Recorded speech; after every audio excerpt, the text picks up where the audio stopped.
some ice for my cup, I drink wet.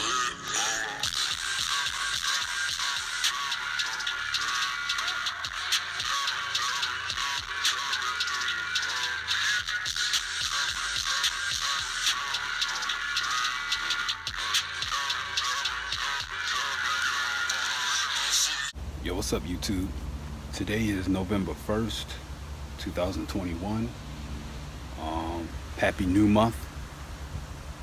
Um, it's the beginning of the month, so I like to start the beginning of every month with a good beginning. I feel like whatever I do in the beginning of the month sets the tone for the rest of it. You understand? Like, I'm the type of person, like, every time the day begins, I like to do certain things just to set the tone for the rest of the day.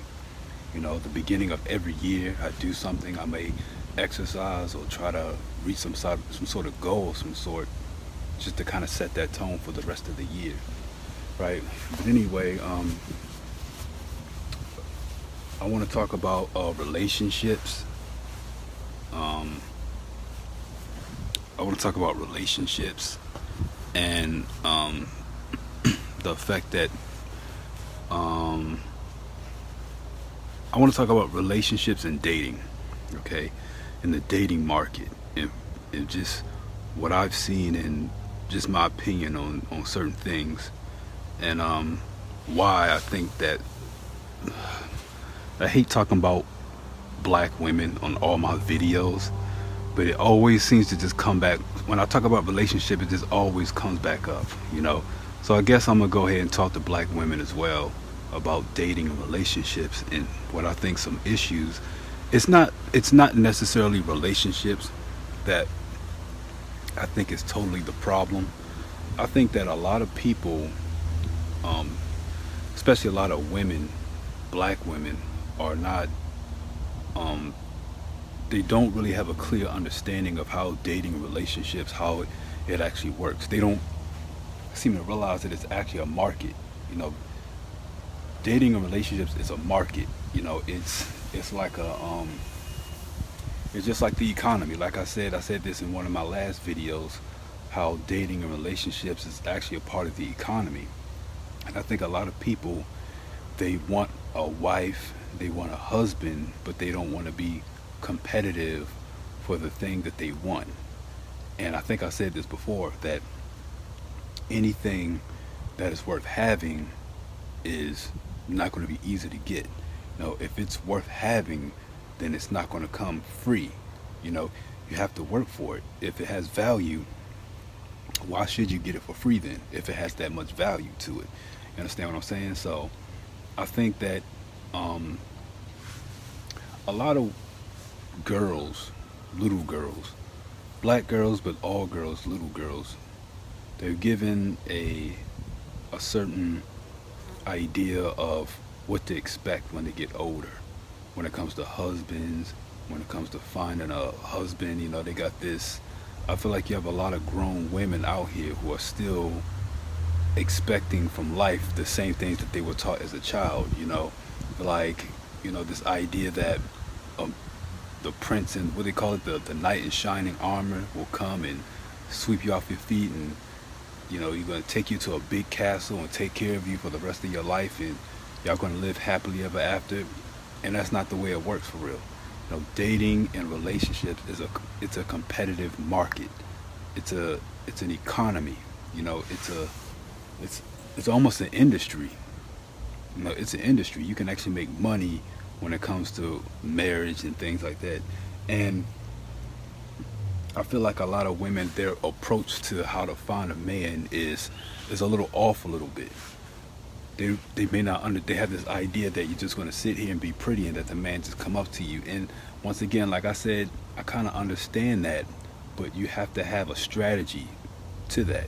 If you want to find, I said this before, if you want to find a man,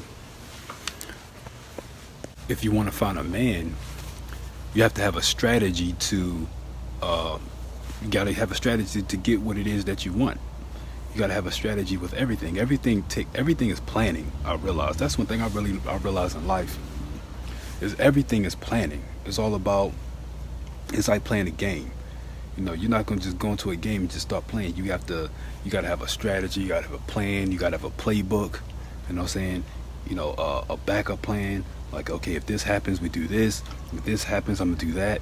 That way you can reach your goal. Sometimes your goals can be just small increments at a time to get what it is that you want. But I feel like a lot of women, they just want everything.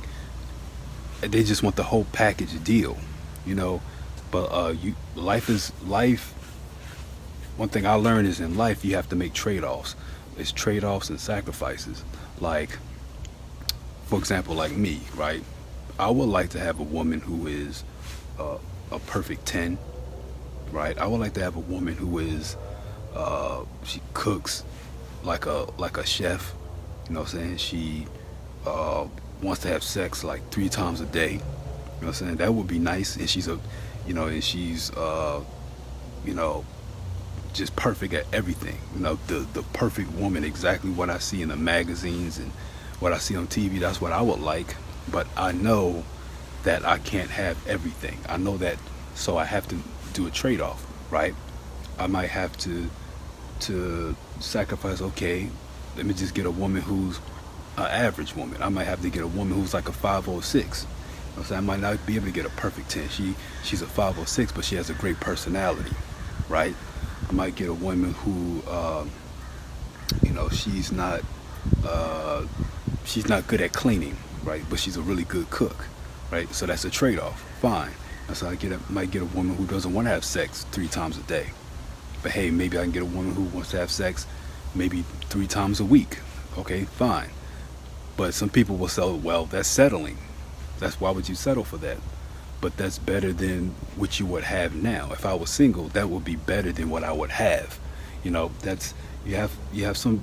It's crazy how you have people who say, I would rather, if I don't get what I want, then I'd rather have nothing at all.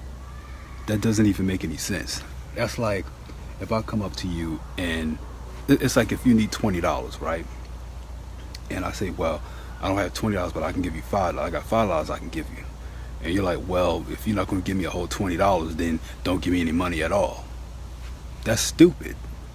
That's exactly what it sounds like when I hear some of these women say that they don't want to settle. Like, I'm not saying that you should just settle for anything, but it's like look, if you find a job, if you want a job that pays you, if you want a job that pays you $20 an hour, and they say, well, we're willing to offer you $17 an hour. We can't give you 20, but we'll give you 17. Right? He said, well, I don't want the job then. You know what I'm saying? I don't want that because I don't want to settle for less than what, And I mean, I'm not saying you can't do that. You can do that if they want, especially, but the whole idea of it, I'm not sure how well you'd be able to go throughout life with that type of attitude, doing things that way. I'm not sure how well it's going to turn out. You understand what I'm saying? So that's kind of how it feels. But that job might have, say you get a job that pays 17, it pays you $3 less than what you really want, but it offers good benefits. That's a trade-off. It might have a really good culture. Some jobs have a really bad culture. It's very stressful environment. You got some jobs that have a really good culture. They have a lot of events and things for employees to keep the environment happy, keep it enjoy, make sure your environment is enjoyable. You have a lot of jobs like that. That might be something. You might have really good co-workers, people who can really help you, not just on the job, but even personally. They can help you even in your personal life. You might actually make some good friends there. I don't know. So, but there's a lot of trade-offs. You might work a job that doesn't pay you what you want, but there's other benefits to it that's that can make up for that. So, but anyway, that same kind of logic goes into dating and relationships. Like, I feel like a lot of, like they say, single women keep women single, and I've seen married women listen to their friends, listen to their families, listen to co-workers, and a lot of the people they listen to, they're not in a relationship. Like, I'm starting to think that a lot of them are actually kind of, they jealous in a way because they want to see you in the same bucket as them. It's almost like when you're a part of a clique, right? When you're part of a crew and you kind of move on to a different thing, or you start doing something a little different, it's like, it's almost like you'll no longer fit in with that little clique that you're in. So if you hang around single women who like to sit around and complain about men all the time and how they can't find a good man, and then you find a good man, you no longer fit in that clique anymore. It's almost like, and then they don't want you to leave, so they try to do things to try to get you back. It's almost like a gang, single women are almost, it's almost like a gang, a street gang almost, you know. Yeah, it's a gang. Single women they operate just like a gang. You try to get out, so no, you can't get out. If you try to leave out this game, we're gonna kill you. And that's almost the exact same mentality I see when I see a group of single women hanging out with each other. They have that same crabs in a barrel type mentality sometimes. Not all the time, but a lot of times. But back to what I was saying, get back to the point of the subject of the video, is dating and relationships is a competitive market. You have to go in with a competitive, athletic, mindset. You got to come in with a strategy.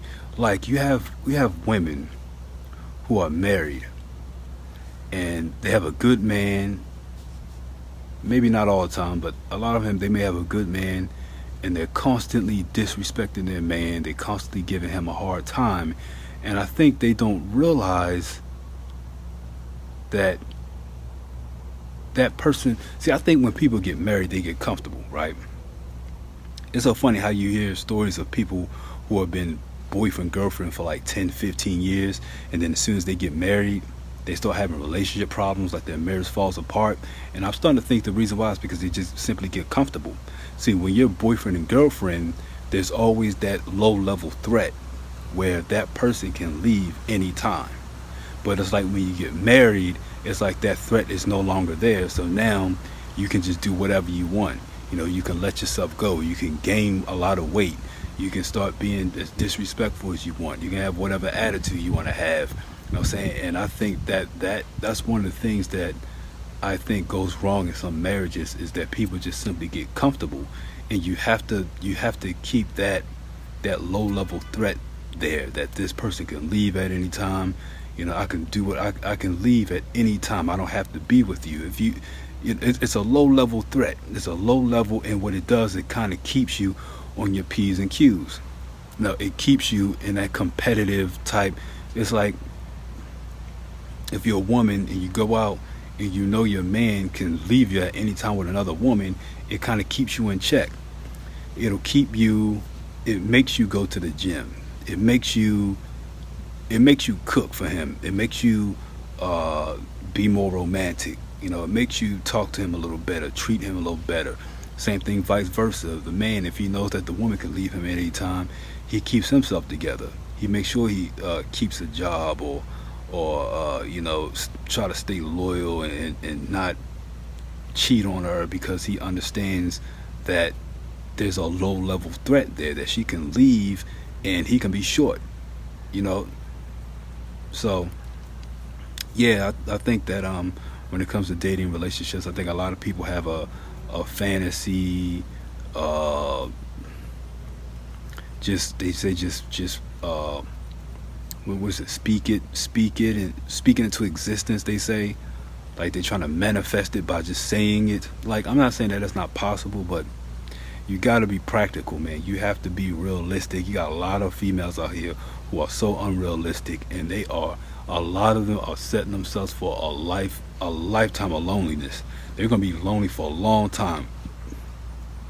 I was talking about something earlier today with somebody, about beautiful women, right? Beautiful women, they get a lot of attention from a lot of men, right?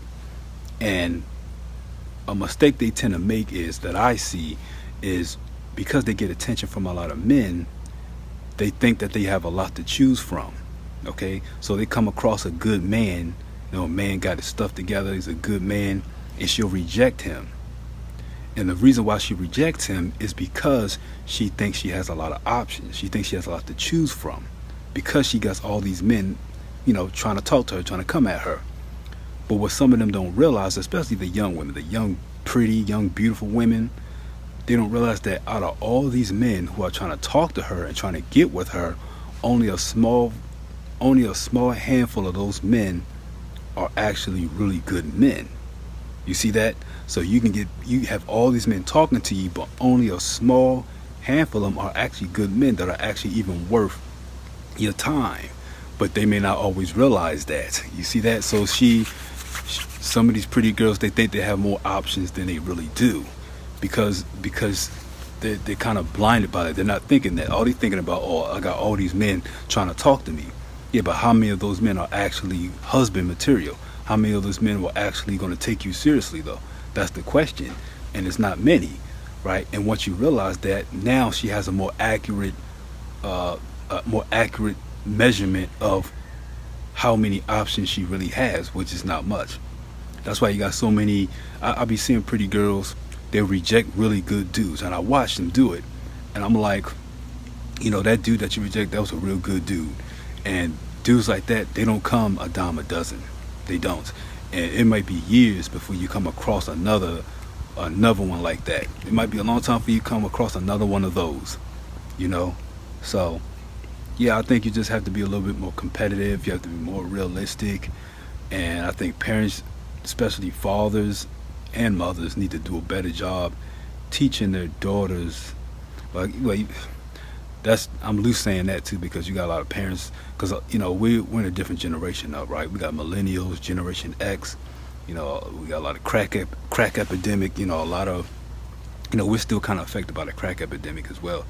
But a lot of them, a lot of the last generation, the older generation, a lot of them were messed up too. So, but hopefully the younger generation kind of figures it out on time, so they can teach their kids just be more practical. That's all it really is. Just be more logical. I'm not saying be like a man. Just be more practical in your thinking. Just be more realistic. I feel like a lot of females, they're just so, I don't know where they are sometimes in their thinking. I'm guessing because they're just having a good time. I guess it's kind of fun and pleasurable to not worry about responsibility, not worry about making good decisions, but when you're a kid, your parents make your decisions for you, so you don't have that kind of stress on you. But I don't know, man. But anyway, that's all I really want to say about that. Is about the dating relationships. Dating and relationships is a competitive market, and if you want certain things, you have to compete for it, and you have to be realistic. Okay, you gotta be realistic. Only a small percentage of men are actually millionaires. If you make like $50,000 a year, I think you're already making more than average Americans already. So, and you're not going to get everything that you want. You have to settle. I don't know who's telling you not to settle. You have to settle. You have to sacrifice and make trade-offs. Life is about making trade-offs. Some things, sometimes you gotta pick and choose. It's okay, I'll sacrifice this so I can get this. Sacrifice this so I can get that. It's a trade-off. So that's all I want to say. I don't make this video. It's probably already too long. All right, see y'all next time.